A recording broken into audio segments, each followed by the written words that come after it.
Brasil, principalmente com o banimento do X, é uma bosta, né? E eu já, na semana passada, desmascarei ao vivo as reportagens da mídia do Brasil sobre as eleições americanas que davam a entender que a Kamala Harris estava nadando de braçada e que o Trump estava praticamente derrotado. E a gente está se aproximando das eleições, né? Falta um mês e meio, mais ou menos, e eu tenho que trazer algumas notícias sobre as eleições americanas, vou trazer praticamente em todos os programas de agora até as eleições, com notícias que você provavelmente nunca teve contato. Então, mesmo para quem acompanha a notícia pela CNN, que é uma rede de extrema esquerda hoje nos Estados Unidos, a gente já tem comentaristas dentro da CNN que mostram que a situação não está esse arco-íris para Kamala Harris, não. Vejam esse vídeo aqui, por exemplo. Coloca grande. Democrat against Donald Trump in history on national polls. No one is performing. Você consegue colocar maior que isso, Bruno? Ou esse é o tamanho máximo? Se não, deixa assim mesmo. Então tá bom, deixa assim mesmo. Vamos lá. She is the worst polling Democrat against Donald Trump in history on national polls. No one is... Veja o que ele está dizendo. Ela é a que tem o pior resultado em pesquisas contra o Donald Trump na história das pesquisas. Ou seja, ela se sai pior do que saía a Hillary Clinton em 2016. Performing worse than her. No one's performing worse than her among blacks, among Hispanics, the worst performing Democrat in modern history among those demographics. Então, ela é a pior entre negros, entre latinos, entre democratas moderados, entre judeus, entre muçulmanos. Of the Democratic base, Muslim voters, she's at under 50%. She's at 52% in the latest TAIR poll among black Muslims. She's not doing well. Ela não está indo bem. Isso é uma análise dentro da CNN. Dentro da CNN. Não é pouca coisa. São dados, e esses dados demográficos são extremamente importantes nas eleições americanas, porque o único grupo demográfico que costuma votar majoritariamente no Partido Republicano são as pessoas brancas e cristãs. Em quase todos os outros grupos, o percentual de eleitores do Partido Democrata é absolutamente desproporcional dos eleitores do Partido Republicano. Vejam esses dados aqui do Pew Research Center, né? Filiação partidária dos Estados Unidos por raça, etnia e educação. Dos eleitores brancos registrados, 56% são republicanos ou mais favoráveis aos republicanos, enquanto 41% são democratas ou mais favoráveis aos democratas. Aqui, então, os republicanos têm uma vantagem de 15%, né? 15 pontos. Quando você vai para os outros grupos, no entanto, você tem um negócio assustador. Dos hispânicos, né, e esse dado vai até 2023, dos hispânicos, 61% se declararam democratas e 35% republicanos. 26 pontos de vantagem para os democratas. Quando você entra nos negros, 83% democratas e 12 republicanos. 71 pontos de diferença. Eu sempre digo aqui que se a gente está conversando com um negro e tal, isso não tem nenhum preconceito racial nisso, é uma questão de saber como se comportam os grupos demográficos, quase que certamente o sujeito é de esquerda, aqui democrata. E com péssimas consequências para eles, né? Eles continuam elegendo democratas nas suas cidades, onde tem mais negros, e por isso vivem debaixo de uma onda de crime, por isso que vivem em cidades sujas, eles sofrem as consequências. Thomas Sowell escreveu muito sobre isso, né? Sobre os problemas que os negros americanos sofrem por conta das escolhas políticas e da cultura deles. Você pega os asiáticos, até mesmo os asiáticos, 63% democrata e 30% republicano. 28 pontos de vantagem para o democrata. Então, quando você tem um candidato democrata que vai mal entre negros, vai mal entre hispânico, vai mal entre asiático, etc., como é o caso da Câmara, isso dificulta muito a eleição dele. Vamos ver aqui uma outra pesquisa. Pesquisa NAACP. Black Voters Excited for 2024 Election. Eleitores negros excitados para a eleição de 2024, mais excitados para a eleição de 2000, mais animados, né, para a eleição de 2024 e 2008. E a manchete pode até parecer boa, né? Eleitores negros impulsionados por Harris estão mais animados, mas essa reportagem traz uma pesquisa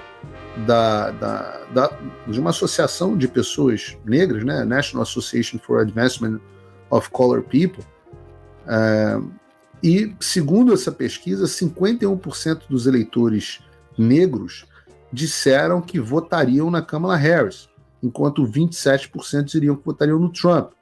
Entre os negros, 25% dos indecisos disseram que a sua visão de Kamala Harris era menos favorável do que há um mês, e só 14% disseram que eram mais favoráveis.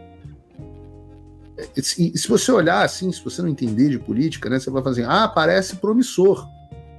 Mas se o Trump tiver 27% do voto dos eleitores negros, ele vai ser o republicano com o maior número de votos nesse grupo proporcional na história.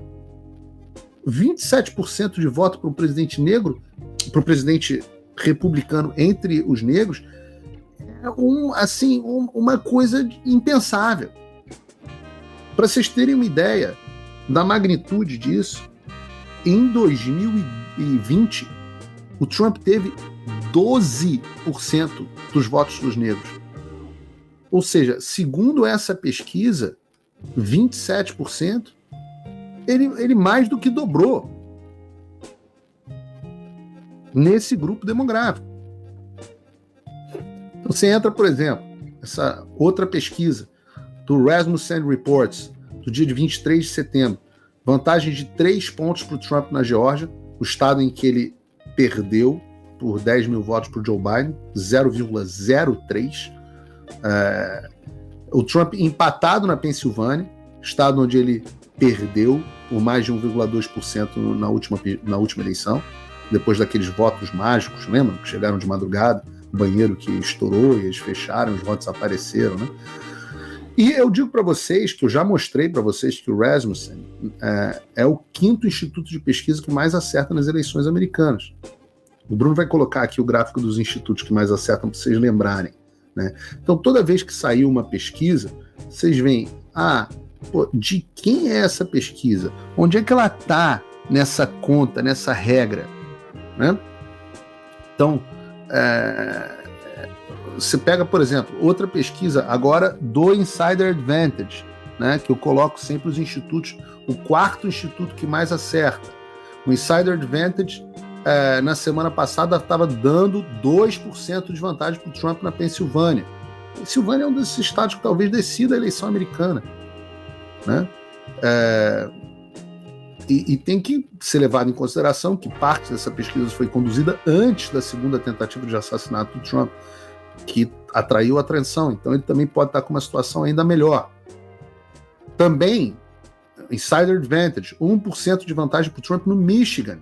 O Trump perdeu o Michigan por 2,8% em 2020. E vale dizer que o Insider Advantage foi, em 2020, o instituto mais preciso na média final do Real Clear Politics na eleição presidencial em Michigan. Então, em Michigan, eles têm uma excelente credibilidade.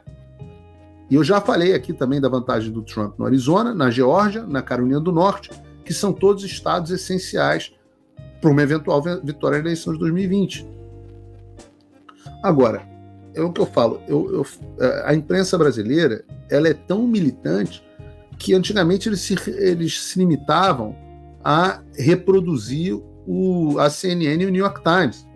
Agora nem isso eles estão fazendo. Nem isso esses putos estão fazendo. Porque eu acabei de mostrar a CNN dizendo que a situação está ruim para a Câmara, mas agora eu tenho que mostrar o New York Times.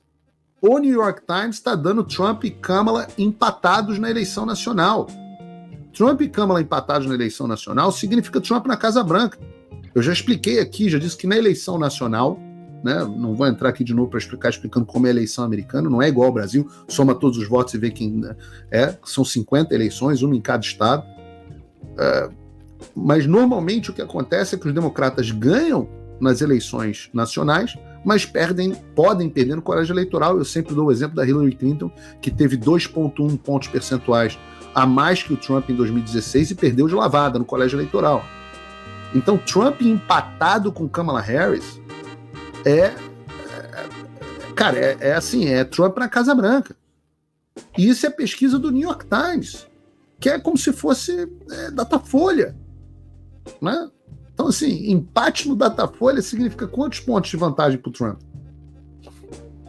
Pra você ter uma ideia do que significa, em 15 de outubro de 2020, a menos de 3 semanas das eleições presidenciais daquele ano, essa mesma pesquisa do New York Times dava uma vantagem de 9 pontos para o Biden.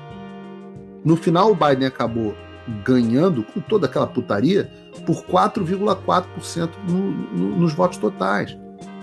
Então, a margem de erro, né, foi de 100%, mais de 100% em favor dos democratas.